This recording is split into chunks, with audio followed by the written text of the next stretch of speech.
Oi, turma, eu tô devendo esse vídeo falando sobre os meus caderninhos de terapia, os meus caderninhos que me ajudam a resolver as confusões mentais aqui de dentro e que estão aí atrelados à minha terapia em si. Mas, na verdade, tudo começou porque há uns anos eu nunca tive, na verdade, acesso à terapia, a fazer terapia.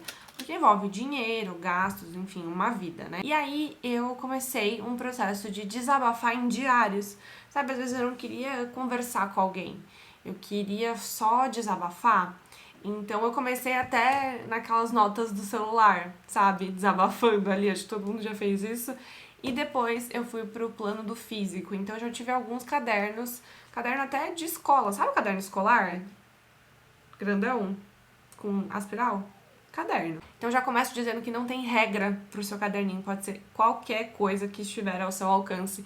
E eu gosto de escrever à mão agora, mas eu também já fiz digital, já tive página no Notion. Eu acho que o importante não é o material em si, mas sim a finalidade, como você vai usar esse recurso, mas há benefícios mentais para a escrita, né? E há uma certa linha do nosso cérebro que se torna mais clara com relação à escrita física, né? Ali pegar a caneta e escrever, o lápis e escrever. Então, eu tenho gostado mais de usar isso, até porque nos últimos meses eu criei um hábito de tomar um café fora e escrever no meu diário, assim, sozinha, sem nada do meu lado. Só eu e o diariozinho e o meu cafezinho. E tem ajudado muito na minha ansiedade. Enfim, vamos por partes. Se você não sabe o que é um caderninho terapêutico, nesse vídeo você vai descobrir também, então fica tranquila. Eu vou mostrar como eu faço o caderninho, o que eu escrevo, porque eu vejo que tem muitas dúvidas aqui nos comentários do canal sobre o que eu escrevo, como eu volto nas minhas anotações, como elas me ajudam, então, a romper padrões, a identificar problemas, traumas, a vencer e a ter clareza sobre algumas questões emocionais. Então eu vou fazer uma coisa muito íntima. Muito íntima. Eu vou mostrar uma página do meu caderninho. Não tem outra forma de fazer isso a não ser mostrando. Selecionei uma página, né, porque é uma coisa pessoal, pra mostrar aqui, porque eu sei que a galera vai printar e vai ler. Mas, enfim, sou visual, então eu escrevo e depois eu desenho tudo que eu escrevo, porque faz bem pra minha cabeça. Mas pra você pode ser um processo totalmente diferente. Às vezes você vai pegar e vai escrever um texto corrido. Eu gosto de escrever em tópicos, mas às vezes também você vai pegar e só desenhar. A grande questão aqui é você observar como você vai funcionar. Então esse é o primeiro ponto do vídeo. Você não tem que fazer como eu faço para ter os mesmos resultados ou para se ajudar num ponto da vida. Você tem que fazer aquilo que fizer sentido pra você. Então, quando eu vejo a galera perguntando o que você escreve, como você escreve no seu caderninho terapêutico, fico um pouco preocupada, porque esse é o primeiro passo pro autoconhecimento. Você saber se expressar. Então, eu descobri, depois de muito escrever, depois de muitos caderninhos, que eu gosto de fazer listas. Então, eu vou mostrar pra vocês aqui, foi sábado, um sábado de setembro. Normalmente eu coloco a data nesse dia, não. Eu listei como eu estava me sentindo e no final eu fiz um desenho muito importante pra mim no dia. Não me toma tempo, é uma coisa que eu faço assim por puro prazer e eu já vou explicar como que eu faço isso. Mas eu vim aqui, desenhei eu e escrevi sensação de prisão. Depois eu coloquei de 0 a 10. Qual era o meu nível de incômodo com esses sentimentos? Como eu via esses sentimentos, como eles realmente são. Como poderia resolver? E aí eu fui escrevendo coisas do tipo, eu já me senti assim antes. Aí eu coloquei, já me senti assim na infância. Entendo que eu não sou mais aquela pessoa, então eu peguei esse desenho. Na minha cabeça faz sentido, talvez pra você não vai fazer sentido porque cada um vai ter a sua interpretação de mundo. Aliás, sobre isso de desenho, logo na primeira página, aqui, eu abro o caderninho e já vejo isso, né? O que eu vou fazer nele? Então eu escrevi notas, diário, coração, emoções, pessoas, encontro do eu com o eu. E aí eu coloco assim essas linhas, que é desembaraçando a mente. Para me organizar, é preciso me desorganizar internamente. Então, esse é meu caderninho, a primeira página é assim, e normalmente as outras páginas são assim, em que eu separo um pouquinho, assim, uns 10 minutos antes de dormir, ou às vezes eu acordo e escrevo, ou às vezes eu não escrevo. Qual é a frequência em que eu escrevo esses caderninhos terapêuticos? Tem semana que eu escrevo todos os dias, Tem semana que eu só faço um resumo da semana, mas eu tenho esse compromisso comigo já faz uns meses, já faz mais de ano, né? De sentar e escrever pelo menos uma vez na semana como foi aquela semana e como estavam aqueles sentimentos, como estava a minha vida, como eu estava me sentindo perante a vida. Muitas vezes é engraçado porque eu percebo ao longo das semanas que eu não tenho tantos problemas quanto eu imagino pra ir escrevendo. E aí que é legal do caderninho terapêutico. Porque eu vou escrevendo, às vezes, coisas aleatórias que eu tô vendo, que eu tô gostando, filme, música, amigos que eu fiz, coisas da internet que eu tô trabalhando, coisas nas aulas, coisas que os alunos me falam. E aí, quando eu volto, eu percebo muito dos padrões comportamentais que estão instaurados na minha vida e, de certa maneira, também me prejudicando. Então, o intuito do caderninho terapêutico não é substituir a terapia. Nunca, nunca, nunca. Mas essa é uma ferramenta. Então, eu levo isso também para terapia e quando eu tenho acesso a isso, mas também eu volto sozinha nessas leituras e vou fazendo ali um mapeamento. Que eu não aprendi a fazer esse mapeamento, ter essa leitura sobre padrões comportamentais e sobre sentimentos sozinha, tá? Eu posso fazer isso sozinha, mas eu aprendi na terapia a olhar para os meus gatilhos. Por isso que eu falo que o caderno terapêutico não substitui a terapia, porque eu já tive essa crença. Não caiam nesse papo que a sua cabeça tá mandando pra você. Quando sobrar um dinheirinho, você não vai comprar blusinha não, amiga. Você vai fazer terapia. Porque, olha, vale a pena, vale muito a pena. A gente fala sempre de qualidade de vida, mas a gente não tem paciência para ter a própria qualidade de vida. A gente fala sempre em buscar uma versão melhor de nós mesmas, de nós mesmos, e a gente não tem paciência de sentar e escrever como anda as coisas. Quando eu comecei esse papo assim de, ai gente, sabia que eu tenho um diário? Sabia que eu tenho um caderninho terapêutico? A galera começou a meio que menosprezar, assim, dizer assim, ai, hahaha, quem tem tempo pra isso? Só você, não sei o quê. Só que eu tenho certeza que todo mundo tem tempo pra isso. Porque a gente tem tempo pra desabafar tantas vezes sobre os mesmos assuntos pra pessoas diferentes, como que a gente não tem tempo de sentar 5 minutos e se entender? Faz uma reunião com você mesma. Mapeia como anda a sua vida, as coisas que você não gosta, as coisas que você gosta, as coisas que estão indo pra frente, as coisas que estão ficando pra trás. A gente não pode ter preguiça de se conhecer. A gente conhece detalhes de como o homem chegou na Lua e não conhece nenhum detalhe sobre a nossa própria existência, sobre como as coisas ressoam pro nosso coração, sobre como a gente está enxergando o mundo. Autoconsciência não deveria ser luxo, mas é pouquíssimo trabalhado. Como professor, eu posso dizer, a dificuldade que eu tenho de conectar os meus alunos com a literatura, muitas vezes, é porque eles meio que também não pensam sobre as coisas que eles gostam. Eu pergunto nos primeiros dias de aula, o que vocês gostam de ler? Ah, a gente não gosta de ler. Tá, e o que vocês gostam de fazer? Fazer X coisa. Tá, mas fora isso, o que vocês gostam? Falta tato de todos os adultos, falta tato da gente mesmo, falta tato entre nós pra identificar a nossa própria existência, sabe? Isso aqui tem me ajudado bastante a identificar também os ranços que eu tenho na vida, em como eu encaro as coisas, em como eu posso começar a encará-las de forma diferente. Como é que eu faço pra voltar nessas leituras? Não é uma coisa marcada, não é pré-definido, mas naquelas semanas que eu tô mais tranquila, que eu acho que nada tá acontecendo, que tá tudo muito, não tem pra que nem escrever, eu abro esses caderninhos.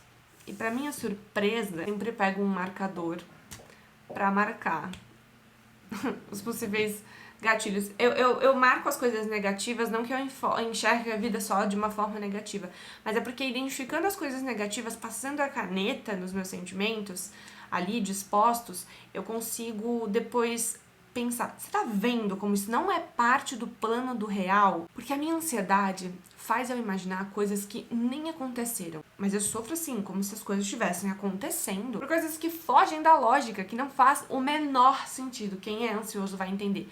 Então, o fato de marcar e depois eu, comigo mesma, olhar pra isso aqui e falar, você tá vendo, garota? Não tem como isso acontecer. A probabilidade disso acontecer é 2. De 0 a 10. Eu sempre faço aquela escala do 0 a 10. Essa escala aqui, ó, do 0 a 10, que eu aprendi com a Larissa, minha amiga. E eu falo, é possível que isso aconteça?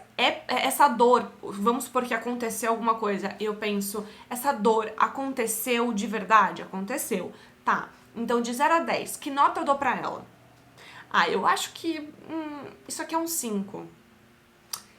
Aí eu penso assim e negocio comigo mesma, vale a pena todo esse sofrimento por uns 5?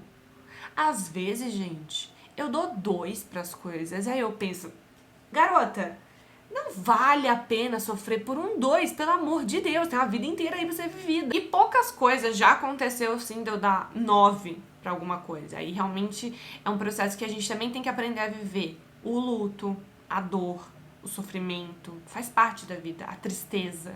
Não ter vergonha, não ter aversão a isso. Mas na maioria das vezes as coisas nem aconteceram e eu já tô sofrendo.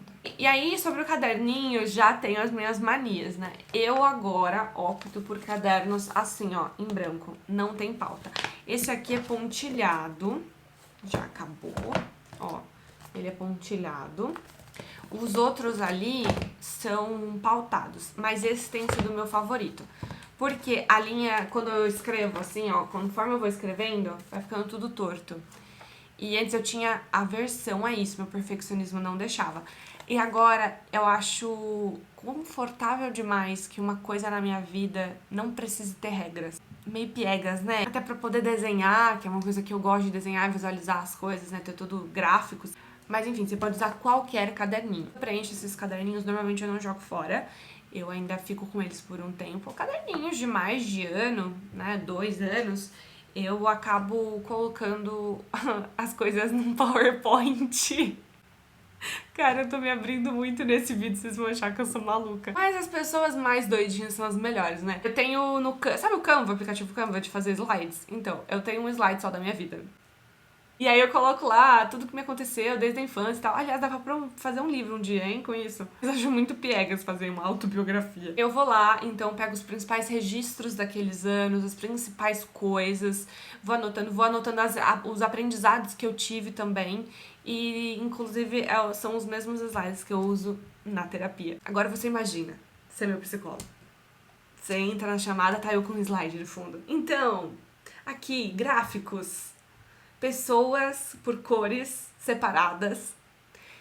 Não sei de onde vem isso, gente, não sei. Já me falaram que era por signo, assim, de coisa de virginiano, mas não é possível, que eu sou de peixes, então eu não sei de onde vem isso. Eu literalmente gosto de mapear as coisas e ter tudo claro na minha cabeça. Tem me ajudado muito a desfazer as distorções cognitivas que eu tinha sobre a vida. Então, olhar mais pro plano do real, olhar mais sem as emoções embaralhadas na visão, sabe? Sabe quando a gente põe um óculos e ele tá embaçado, sei lá, do banho, assim, com aquela meio névoazinha? Eu acho que eu enxergava muito a vida com aquelas lentes. E aí a ansiedade me faz ter aquelas lentes. Então, quando eu tiro aquele óculos, que eu coloco as coisas pra fora, que eu visualizo, fica muito mais tranquilo pra mim enxergar de fato como as coisas são. E parece que tudo isso é muito complicado, né? Mas isso é uma coisa que a gente vai fazendo com tempo. Não fiz slide do dia pra noite, caderninhos e caderninhos, escritas e escritas do dia pra noite. É uma coisa gradual. Se eu te falar que pega 10 minutos do meu dia a dia, é muito. É mentira, não pega. Eu até gosto de escrever com lista, sabe? Como se os sentimentos fossem listas, igual eu mostrei pra vocês. Porque quando eu vou escrever, né, como se fosse era uma vez, assim, uma história com começo, meio e fim do meu dia, eu fico um pouco impaciente. Olha como a ansiedade me prejudica. Eu gosto de escrever em listas, mas recentemente eu tenho escrito bastante, assim, sabe? De forma linear, as coisas. E eu tenho visto que tem me ajudado também a controlar esse negócio do ai, tá tomando meu tempo. Ai, tá tomando meu tempo. Tudo vai tomar nosso tempo. Absolutamente todas essas coisas vão tomar nosso tempo. Pegar o copo de água, beber a água vai tomar nosso tempo. E essa é a graça de viver. Por que eu tô com pressa sempre? Porque esses dias eu recebi umas mensagens assim, Bruna, como eu faço pra ler rápido? E eu já fui essa pessoa. E hoje eu penso, cara, pra que eu quero ler rápido? Se a melhor parte da leitura é ler. Pra que eu quero escrever rápido sobre a minha vida? Pra que eu quero que o processo de autoconhecimento seja rápido? Eu nunca vou estar zerada pra viver a vida. Eu nunca vou estar totalmente bem resolvida pra começar a sentir as coisas de uma forma certa. O legal desse processo todo é justamente ir se descobrindo aos poucos. Chega a ser como se eu estivesse conhecendo uma pessoa nova, juro pra vocês, assim. Sabe quando uma amiga nova entra na nossa vida e a gente fica pensando assim, caraca, que pessoa incrível. e a gente quer passar mais tempo com ela, acho que eu tenho me visto assim, sabe? Com mais carinho, com mais vontade de passar mais tempo comigo. E eu fico me perguntando, assim, onde eu tava o tempo todo na minha vida? Fica correndo contra um tempo que vai passar de qualquer jeito. Inclusive, nesses caderninhos, anotando isso, eu percebi, por exemplo, que eu fico muito ansiosa quando eu não leio. Às vezes eu vou escrever assim, tá com raiva, até escrevo forte na folha. E aí eu sempre penso, nossa, tá vendo? Nesse dia eu não tinha lido. Ou nesse dia eu briguei com alguém. Nesse dia eu fiz tal coisa.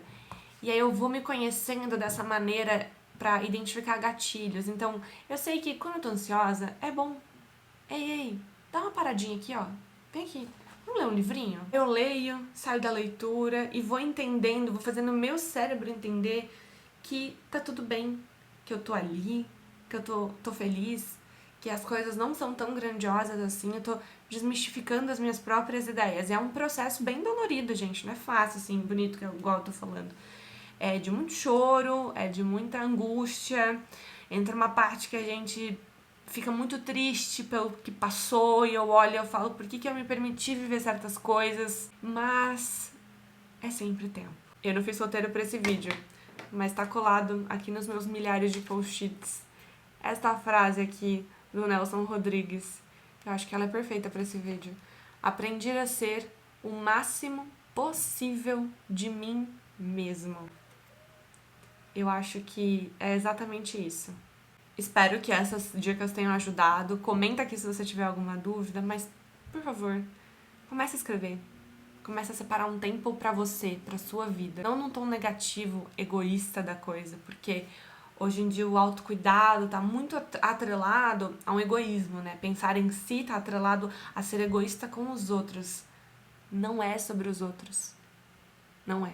Ser ignorante e renegar a todos e falar, todos vão ter que me servir. Tá vendo como as nossas imagens, as memórias, a nossa carga ali de vida, às vezes traz pra gente esses extremos? Então eu achava que autocuidado, que me respeitar, que saber meus limites era justamente ser egoísta. Não tem nada a ver, é pelo contrário, é saber o que eu aguento, o que eu não aguento, e agir assim perante a vida me dá liberdade. Então, os limites não são barreiras, eles não me colocam até aqui, pelo contrário, eles abrem o portão, eu posso voar na vida, porque eu sei me respeitar e eu sei me fazer bem. E se eu sou uma pessoa resolvida, eu posso ter tanta coisa na vida, porque eu não vivo nos dilemas, eu não vivo nas intrigas, nas coisas confusas e ruins, eu consigo observar a vida. Essa coisa gostosa mesmo, de viver sem tanto fardo, sem tanto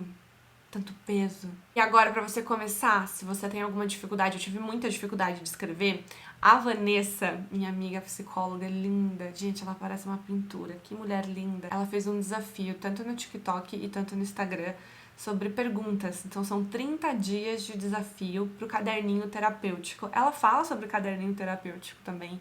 O conteúdo dela é riquíssimo. Perguntinhas eu vou anotando aqui todo dia e tô respondendo junto com esses meus tópicos do que tem acontecido no meu dia a dia. Tem sido muito bom, as perguntas são ótimas, então você pode ir lá, pegar no perfil dela as 30 até de uma vez, não sei, ou ir fazendo uma a cada dia junto com ela e ir respondendo e pensando, e aí pode ser que você já comece a pegar gosto em escrever.